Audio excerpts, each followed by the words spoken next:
ये टिक्की और ये आलू चाट, फ्रूट चाट जो है हमारा मूंगलेट को 8 साल हुए हैं बनाए हुए। लेकिन वैसे हम चाट जो बना रहे हैं वो 48 साल पुराना हमारा 49 साल करीब इसको हो चुका है। सन 1970 से मेरे फादर चलाते थे इस स्टॉल को।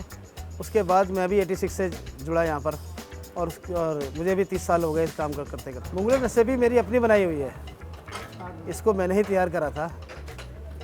एक्चुअली में मैं एक दिन दही बल्ले की दाल लेकर आया था, जो दाल मेरी यूज नहीं हुई थी, तो मैं इस तवे के ऊपर खाली पड़ा हुआ था, चलो कुछ नया निकालता हूँ।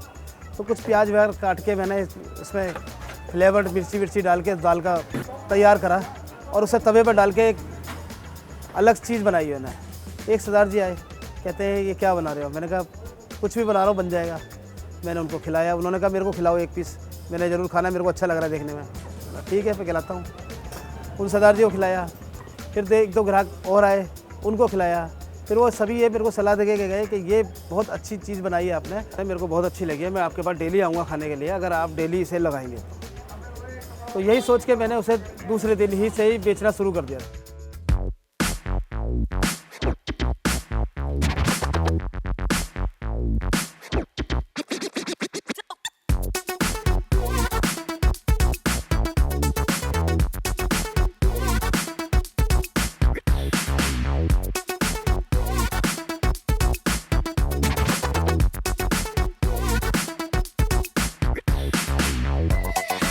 बोला जाता है कि दिल्ली नॉन वेजिटेरियंस के लिए हेवन है, लेकिन ऐसा नहीं है कि वेजिटेरियंस के लिए यहाँ पर ऑप्शंस नहीं है। दिल्ली वेजिटेरियंस के लिए भी हेवन ही है। और मैं आज आई हूँ करोल बाग, और करोल बाग में मैं ट्राई करने वाली हूँ मूंग की दाल का ऑमलेट, जिसे बोलते हैं मूंगलेट।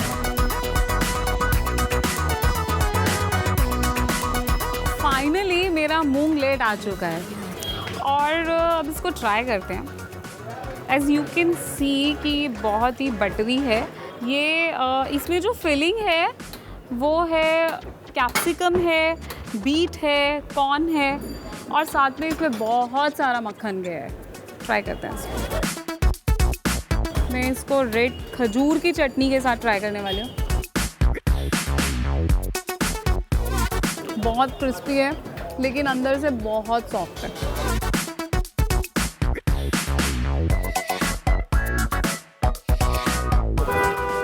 चटनियों के साथ इसको ये लोग सर्व करते हैं, मिंट की चटनी, इमली की चटनी और साथ में खजूर की चटनी। लेकिन इसका टेस्ट यम है यार, यम।